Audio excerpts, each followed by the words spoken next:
Okay, I hope you can all hear me. My name's Mike Hutton. We're having a few video issues. I'm moderating this session, and it's great to have a BSR section in every BritSpine. Thanks for letting us do that. I think this is going to be a combined session from both David and Rob. So if we can load the first talk, please, that'd be great.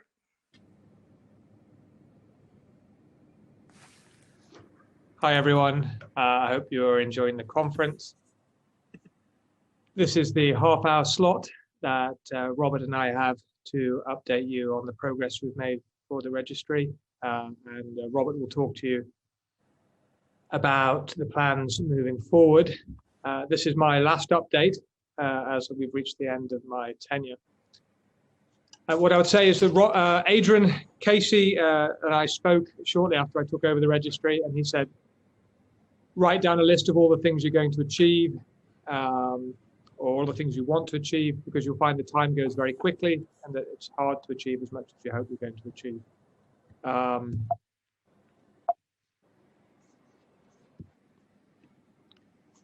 So I'm going to talk about what we've done. Robert's going to talk about the future. And rather like my main achievement for last year being catching my first fish, what you actually find over time is that perhaps you don't quite continue to achieve what you set out to achieve.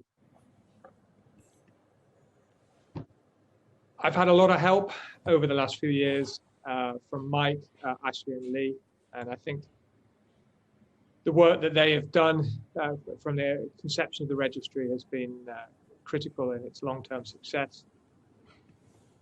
I think it's important, of course, to say, however, that if I did not see as far as others, it was because, to paraphrase, giants were standing on my shoulders. So back in 2018, I stood up and said we were going to try and continue to improve the interface.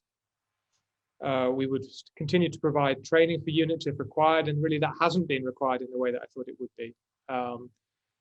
We're going to try and increase the collection of proms and look to see whether we could centralize that. We were going to explore funding from industry. We wanted to have a web-based compliance dashboard, and we wanted to allow patient complication recording. What have we actually achieved? Well, we've still got significant growth. We've started to develop significant revenue, and I think we have a strategy and a template moving forward. In terms of the drivers for the usage, well, they've changed over time, and they're still in evolution. Initially, we were relying on surgeon enthusiasm, and certainly the registry was taken up enthusiastically by a portion of spinal surgeons, but probably only around about 30%. Then we had specialist commissioning mandating that it was used as part of for complex spinal surgery, and specifically initially for deformity surgery, and that was a big driver, and I think it was drove a lot of uptake for deformity surgery. In 2018, the sequin was introduced, whereby financial benefits or financial payments were made to units that were shown to be using the registry. And in 2019, the best practice tariff was introduced, stipulating that 50% of each individual unit's activity was placed on the registry.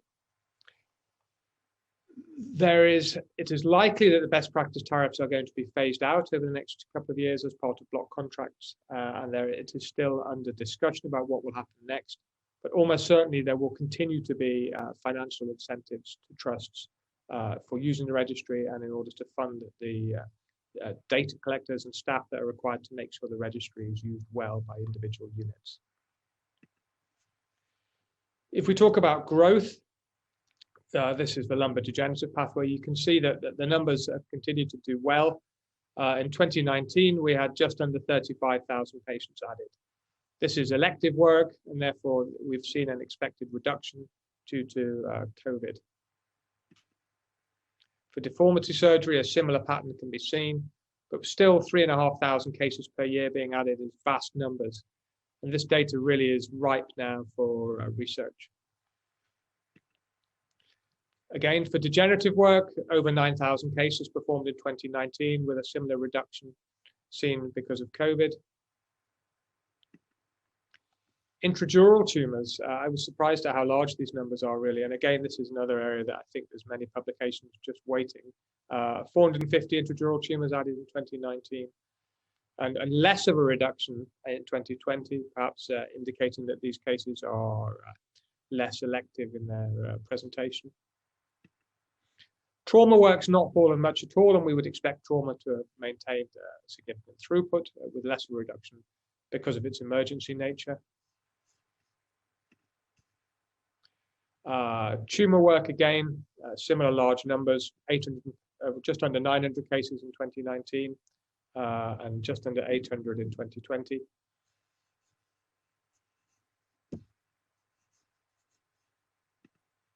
And for infection, numbers hovering around 200 a year for the last couple of years. Again, big numbers. In terms of the completeness, well, one of my hopes in 2018 was to have a web-based repository whereby the compliance of individual units was visible. And this is work that's been completed by GIRFT in conjunction with NHS England and with the model hospital. And I know Mike has been instrumental in this. Certainly for 2020, over 60% of trusts are achieving the best practice target of over 50% of their activity on the BSR. Now, we still need to drive that up. In terms of PROMS completion, in the lumbar pathway, 43% of patients have a baseline EQ5D, and it's similar for the Registry. And of those who've had a procedure, 41% of patients have 6-month EQ5D. This means that if you want to look at the real-life clinical efficacy of procedures, we have very large numbers. Obviously, it would be nice if we could get the post-operative EQ5D near 60 or 70%. And that's something that will be worked on in the future. In terms of the strategy, well, we spoke in 2019 about there being 3 main aims of the registry: surgeon and unit level validation. And that validation very heavily overlaps with the work that Mike does through GIRFT. Clinical research, for which I think the registry is massively underutilized, and which I've tried to do as much as I can in the last 12 months. And lastly, device surveillance. And the device surveillance is something that was triggered by the medicines and device regulation, something that we were asked to do by industry. So where are we with surgeon level validation? We have the tools to do this at the moment, and all of you will be aware of the funnel plot calculator, which is available on the registry, which I'll demonstrate in a minute. There is a question in my mind, which I think Robert may touch on, about whether we ought to focus in on one procedure. So rather than asking for high-level outcome scores for every procedure that every surgeon does every year, whether we should ask people to validate themselves by one procedure. So that might be a single level lumbar decompression, it might be a cervical laminectomy, it might be an ACD, it could be a lumbar fusion or a deformity case. And the question is whether, rather than asking you to have 6-month outcomes on every patient, we might want to do it on a smaller set of maybe somewhere between 10 and 50 cases per year. And that could rotate and change per year, but that's something for the future. In terms of the development that we said we were going to do, we wanted to create patient complication reporting, and that's something that's now been added and is being completed well. I wanted to and have built an outcome by procedure table, which I'll show you. We've changed the comorbidities on the registry now to allow calculation of the Charlson index, and we've reduced the number of mandatory fields for the cervical and lumbar degenerative pathway, making it easier to use. This is the surgeon level validation table.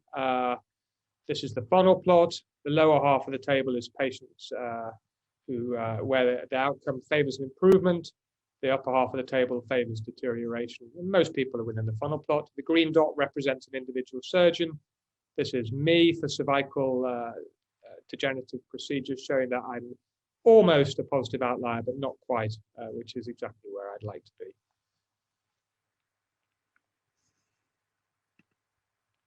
This is the outcome per procedure table, which you can now search for your own cases.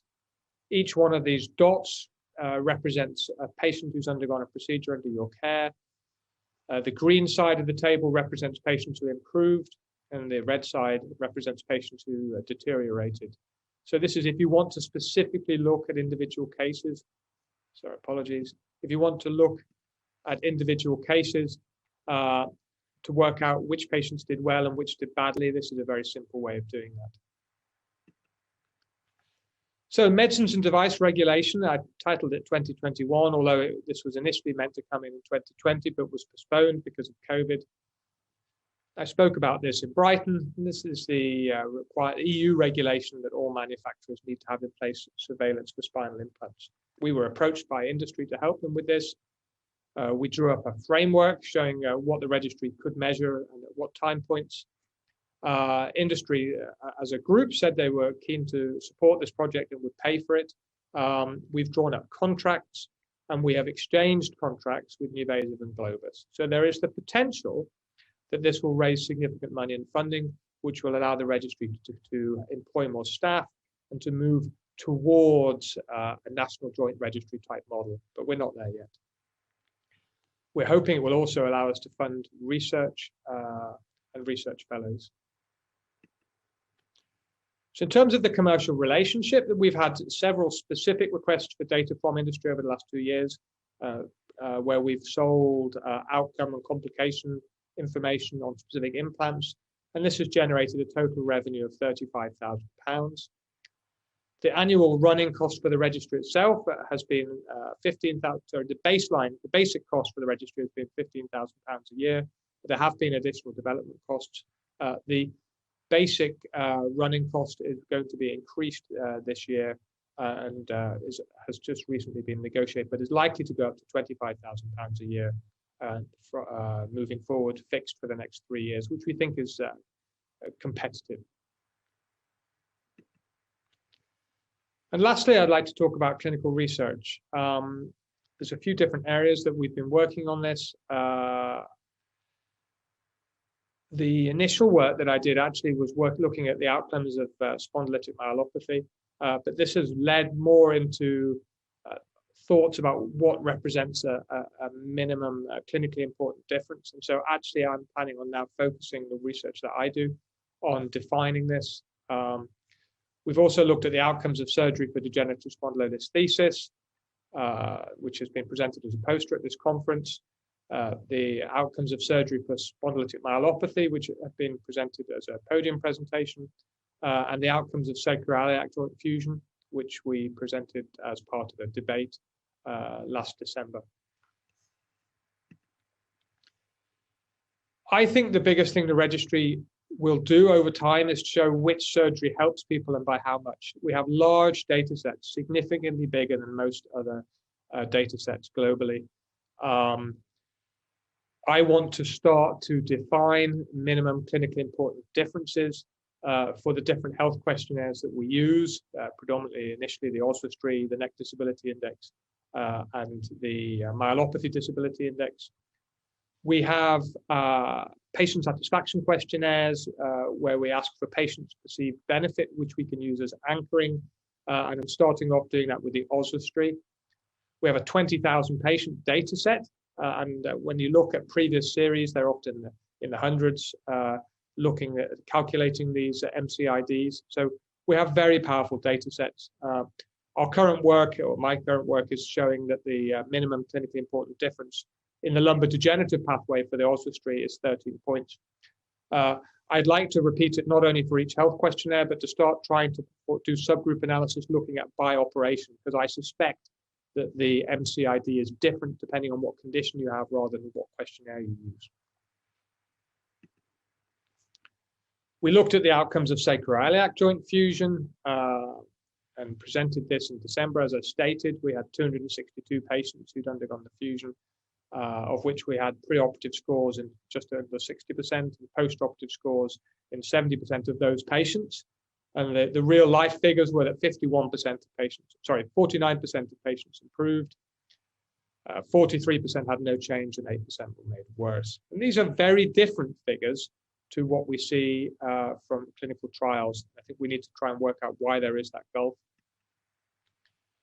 What was interesting is that if we looked at surgeons who'd done more than 5 cases, so the majority of surgeons have only done 1 or 2 cases, but of those who've done more than 5, the range of success in terms of patients achieving an MCID was ranged from 12% to 70%, and this needs to be looked at further to try and work out why there is such a variance, whether it's due to patient selection or operative technique. Susie McElroy earlier in the conference has presented the results of looking at changes in walking ability following posterior decompression for spinal stenosis. And again, these are very large data sets, 42,500 patients that we're looking at. So the registry has the enormous potential from this perspective. I've looked at patients with degenerative spondylolisthesis who've undergone surgery. We had a subgroup of 542 patients who had complete data sets from baseline through to 1 year. We looked at the changes in EQ5D and the changes in visual analog score for back pain. The different 4 categories here are decompression, posterolateral fusion, posterior lumbar interbody fusion, and transforaminal fusion. And what we saw was that there were non-significant differences in the outcomes between the 4 different time periods, with all groups of patients improving. So this is, you can interpret this how you like. I, as a conservative surgeon, interpret this in line with other publications that decompression alone is adequate for degenerative spondylolisthesis. But again, we haven't looked at reoperation rates, and I'm sure some people would argue that instability, if it's going to happen, happens later.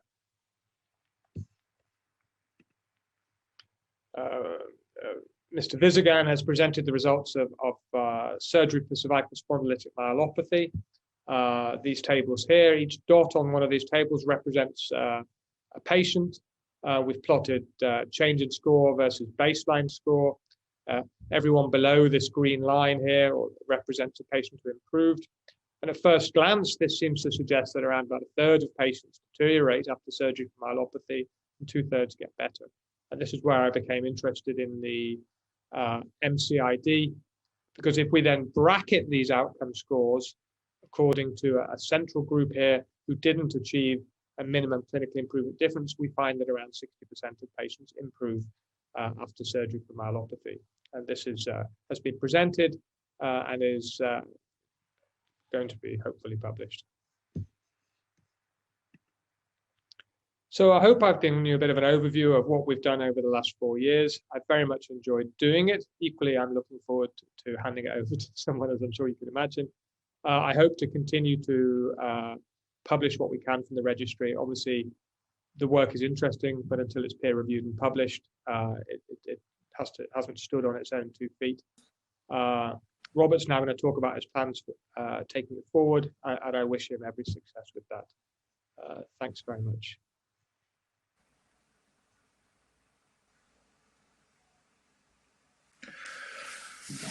Okay, so now we're going to hear from Rob, and he's, for those of you who don't know Rob, he's a consultant spine surgeon at the Royal National Orthopaedic Hospital, Stanmore. Good afternoon, I'm Robert Lee, consultant spinal surgeon at the Royal National Orthopaedic Hospital in Stanmore and co-lead of the British Spine Registry. I'm here to give my half of the BSR update, looking at the functionality of BSR and also looking at the future that it holds for us. Just a quick introduction about the BSR steering committee. The committee consists of one orthopaedic surgeon, that's myself at the moment, and one neurosurgeon, that's David Bell. The whole tenure is a 4-year term, with 2 years held as the main lead. And with that, I'd like to thank David for the huge contribution he's made to the BSR steering committee over the last 4 years. I've certainly learned a huge amount from him, and I'm sure he's also going to stay on to a certain extent and give his advice and his direction with all the work and contribution he's made so far. We'd also like to welcome Kaushik Ghosh, consultant neurosurgeon from Preston, who's been elected as David's replacement, and he will be taking over from David after this meeting.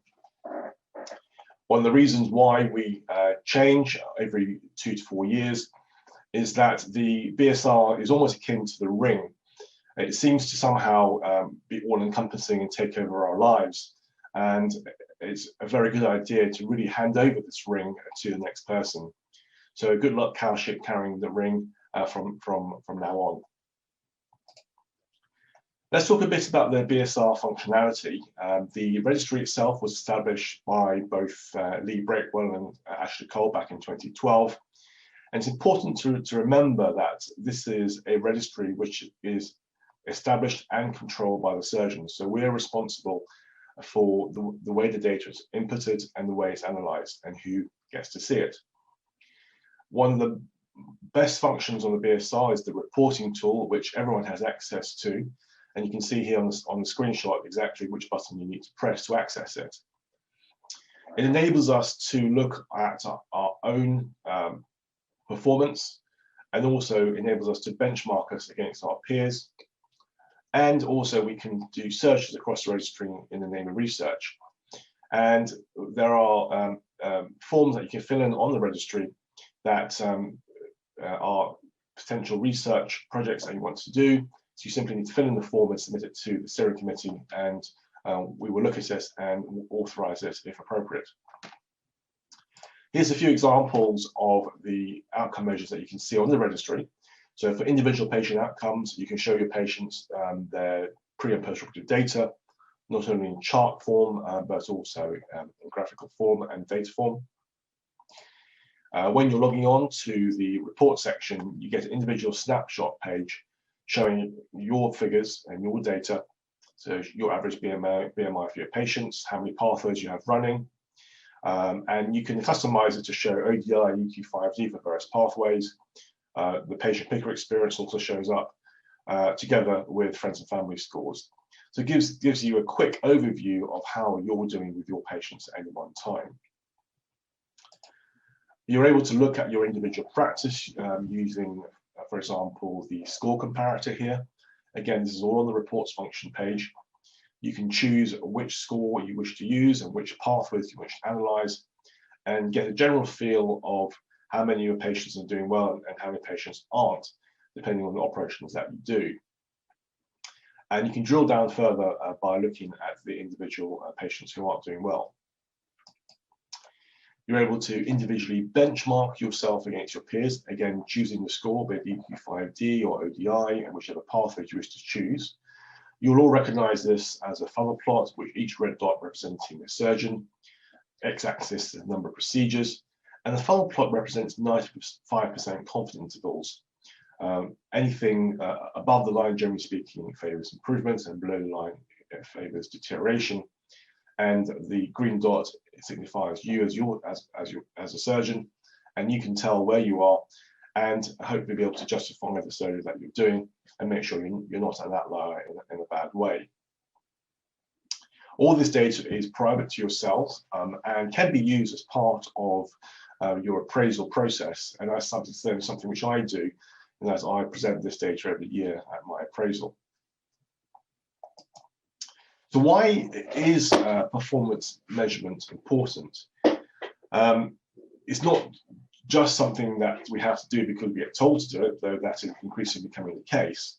But it's really important to make good decisions on data rather than just gut feelings. So sometimes we feel that what we're doing is correct, but actually we really do need to demonstrate these results and not only justify what we're doing, but also garner and increase public support. And really, if you're going to change something, you really need to understand why you need to change it, and that comes from actually knowing the data, being able to measure it. The problem with the registry is the quality of the data, and this is something which has improved drastically over the last couple of years, partly because of the best price tariff, and this has driven the popularity of the registry. And the data that we have in the registry is only as good as the data that we put in. So data and patients that have poor follow-up, or patients that don't consent to having the data collected, really leads to the registry just being full of data that can't be analyzed, and therefore it's very difficult then to benchmark our progress and to establish a registry that can compete on an international level. For that reason, there's lots of motivations to put the data in. And depending how you look at it, we can either be using a carrot here or a stick. So unfortunately, the stick has been the best price tariff, and that has actually driven up the collection of data quite considerably, and the quality of the data is much more improved compared to where it was before. The stick isn't just coming from the NHS side, but unfortunately also from the private insurance side as well. And many of you would have received emails over the last couple of years, or year in particular, from various insurance companies stating that they would expect their data to be patient data to be collected on the registry. So AXA, for example, insists that if you're doing a cervical spine operation or anterior cervical disc replacement, data is collected in the BSR. This is an email that came through from Vitality, where they announced changes to their SPA coding and funding. And you can see here, they've made it mandatory for data to be collected in the BSR after injections 6 months post-injection. Similarly, Bupa have just changed their funding request form for spinal surgery, or mainly spinal fusion surgery. And one of the supporting information boxes that they've asked for here is that you have to tick that you are going to collect your complications and your patient outcomes on the registry. It mentions Spine Tango as well, but basically you need to state which registry you're using and agree to your patient data being collected.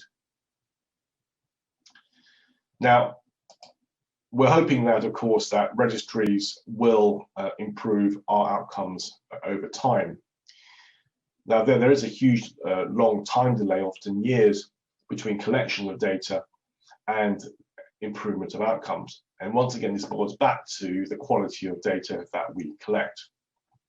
And essentially, we do need large volumes of historical good quality data in order to do proper modeling to be able to look at the outcomes. And looking forward, what we're hoping to establish and form links with internationally is with predictive analytics. And this is a branch of data mining that helps predict probabilities and trends. And especially in spinal surgery, which is such a complex area with so many confounding factors, it's really important here to embrace this particular area. And if our registry is good enough and the data is good enough, this is something which is going to become very important in the future. Now, there are already various tools out there, albeit American tools, looking at, for example, here, the predictive risk of complications and length of stay. And this is the NISQIP surgical risk calculator. And in this, you can put your patient's comorbidities and various surgeries that they're intending to have, and it spits out various predicted lengths of stays and outcomes and risks for your particular patient that you can share with them. Now, this is American data, which is obviously skewed because it's all insurance company data, but we should be able to replicate this in the UK if our registry data is good enough. So eventually we're looking at collecting enough data for machines to be able to process the data fast. And this is an example here of Kasparov versus Deep Blue back in 1997. And in this, basically, we know that Deep Blue itself could be making 200 million evaluations per second, whereas even the best chess player in the world can only make 2 or 3. So with enough data and the artificial intelligence behind this, we should be able to make inroads into looking at the outcomes for our patients. And this was a paper which was presented back in 2017 in SRS, looking at AI in predicting complications following ALIF. And Kim et al. Showed 17 key demographic and operative variables which are predictors of outcomes after ALIF surgery. So this is already being done, and groups such as ISSG and ESSG are also looking into this as well. And one of the key drivers of this is Chris Ames, and he's shown before that artificial intelligence is the way forward. Each patient is different and represents a unique combination of frailty, disability, and mental health. and each surgeon is different and every surgical plan is unique. So how we see it in terms of our patients is just radiographs and numbers, but how a machine sees this, it sees the patient not only in terms of numbers as well as x-rays, but also clusters patients. So it essentially tries to group patients together with other patients to look at their outcomes. And then it will tell us, hopefully, that if the surgical plan that we choose with that patient comorbidities and preoperative outcome scores will do well after the surgery that we're intending to do. And this is something which is probably going to drive the decision-making in the future. So here's an example of nearest neighbor analysis NCID.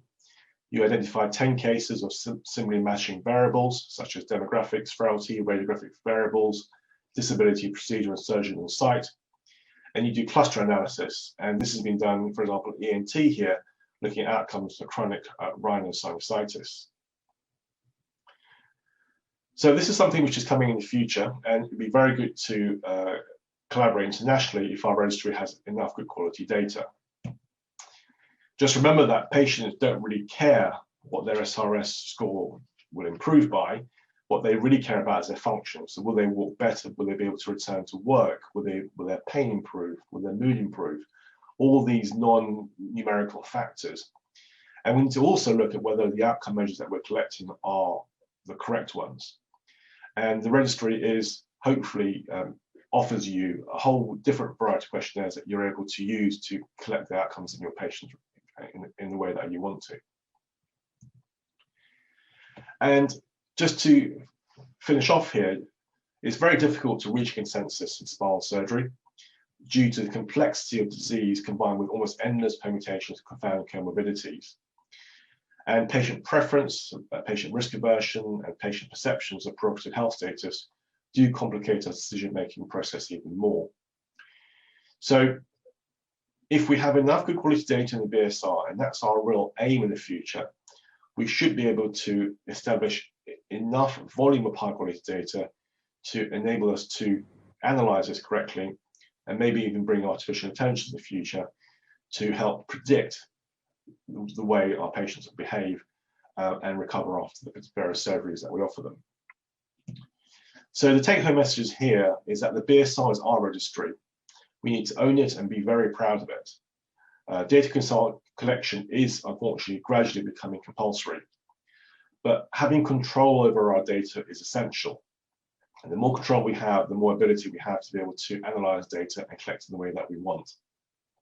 I think the future is predictive analytics, but for that we do need big, high quality data sets, which will hopefully lead to collaboration between ourselves and international registries if our data is of high enough quality. And the steering committee is open to any suggestions that our surgeons have. We will listen to you and make any changes which everyone agrees with and which will hopefully improve our registry. Thank you.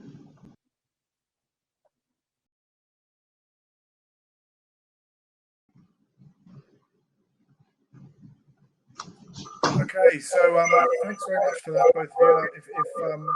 If David and Rob could be prepared, come up for questions. There's a few questions come up in the chat already, and I think one that's quite important is that Himanshu Sharma has made a statement, and I think it's a good, in a way, it's a question because it's an opportunity to update us on how complications are reported in the BSR. Himanshu has said data on complications is really underreported, I feel, in the BSR. David, do you want to just explain how complications are recorded now?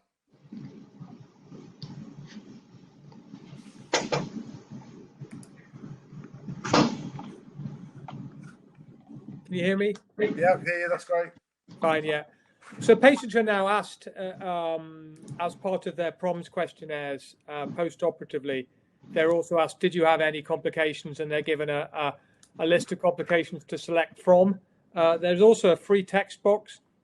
I haven't looked at it for a while. I meant to run a search to see what the completion rates were. If a patient says that they've had a complication, you are notified in it on your own registry, so you can validate that complication. So when they say things like, "Oh, the food wasn't very good," or "It was raining in the taxi when I went home," you can validate them. So it's a bit of a mixed bag what you get from patients, but it is something we can add in. Yes, I just reviewed mine recently in the things to do, and constipation was in there, so I politely declined that was my fault. So it's very interesting actually what your patients do feel are complications of their surgery. So next question is from James Langdon. It's a good question. For either, we'll go with Rob if we will for this one. Does the registry data suggest that the majority of users are inputting patients for injections as well as surgery, or just surgical cases? I think if you look at the registry, there's quite a lot of data on patients who have had injections. And I think we've had discussion in the past, Mike, about the injection data dirtying the pathways and being very difficult to filter your outcome from it, and whether a separate injection pathway is something we should establish, which could also be used by the pain guys as well. But looking at the data, I would say the majority of operations and procedures that have been put in are operations, actual proper surgical procedures rather than injections.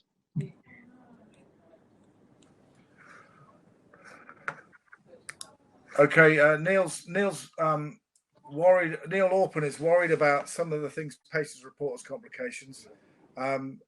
He's also had patients report that they've had bruising after a fusion.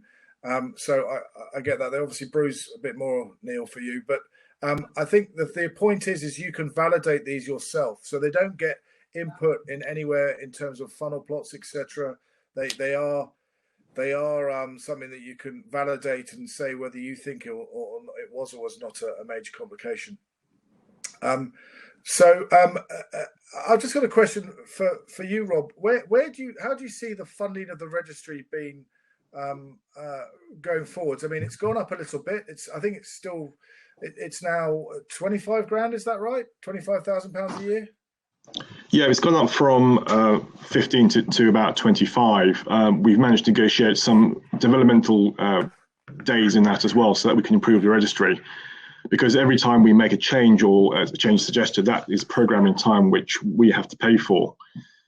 Just so everyone knows that this registry is paid for by us, so our membership fees go to the actual registry itself, and that's our way of really being able to control the registry and what it's used for and how it develops. I think that's a discussion that we have to have with membership, and that changes. And let's say we go national and someone else funds it, then we lose control.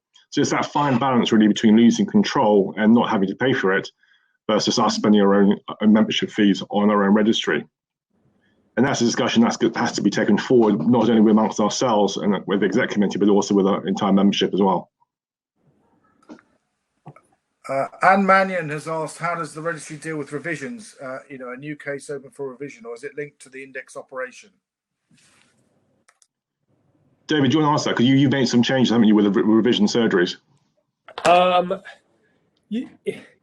It's a bit complicated. You can link; they are linked together, so you can identify on an individual patient. But for research purposes, we were looking at developing a coding, a sort of change to work with the software developer, because it is because of anonymization. If you search for one of your own patients, like for revision surgery, if you're trying to do it for clinical information, you can do that. But if you're trying to do it for research purposes, linking together new pathways is complicated, but can be done. Yeah, thank you. I think it's a very good point from Jonathan Gear in the chat, which is that patients have reported post-operative onset of comorbidities and events, e.g. RTA and trauma. They can influence outcomes. Is it helpful to ask patients about these? I mean, one of the things I've always worried about is when you're looking at outcome scores, you can look at pain and you can look at function like an ODI, but if you're looking at overall health quality of life, then something could significantly change that quality of life. Generally, that's got nothing to do with the spinal operation. How do you guys think that should be dealt with? Not trying to ask challenging questions. It's things I've always struggled with. And that's a question I've actually struggled with as well, Mike, which is why I mentioned it to a certain extent in my talk. Because I have patients too, you'll do an excellent spinal surgery operation and their VS scores will still be 8 out of 10, not because of their leg pain, coming from the sciatica, but from, let's say, hip arthritis. And I'm not quite sure at the moment how we're going to address this and whether we're going to have to look at other scores or spine-specific scores to filter these out.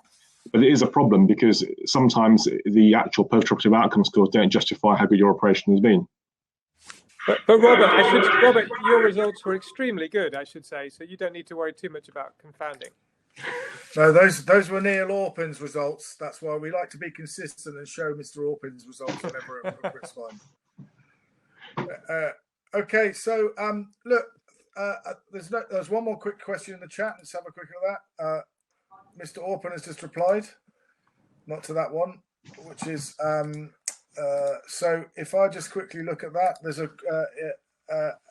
question here: is there a role for suggesting regular audits at department level to ensure data quality, data entry and quality control? Similar to case note audits, SSI or hand washing even. It may improve compliance and data quality. Good question. Robert, that one's for you. I think there is. I mean, certainly where we are, we're very lucky, and we have 3 BSI administrators to be able to help us do this.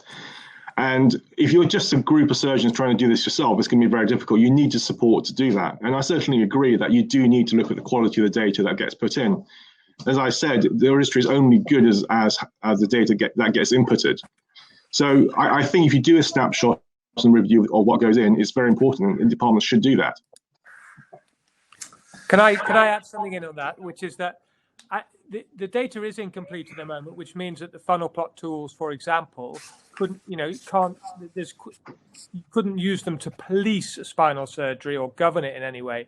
But I do think that people who are significant negative outliers on funnel plots at the moment might want to think maybe I should be chasing up the results that are missing on my patients, because I wouldn't be very comfortable if I was a sort of 3 standard deviations negative outlier on those plots if I only had a third of my. I mean, I think the other right way of doing things is to sort of sometimes sit down with in some sort of social forum, and everyone logs in if they want to and has a look. And if I wasn't performing very well and somebody else within my unit was performing much better than me, is to say, right, I'm going to come and watch you do this type of operation because I want to see what it is that you might do that is better than me. Anyway, I think just to close this session, I wanted to put across the whole of the societies, both the BSS, the SB&S, UKSSB and everything, to David Bell. I know I've done this job, and David has taken it to a higher and better level than it was before in a very different way, but he's been very successful over his time. And I know how much time it takes to actually deal with all the people who ask questions in terms of functionality, how to do things, and also to drive the registry to improve. So from me, and I'm sure from the UKSSB and all the societies, it's a big thank you. And we hope, please be involved with spinal surgery in the future because you're really, really good in terms of helping out with things. So thanks very much. And we'll end the session on that note. Thanks, Mike.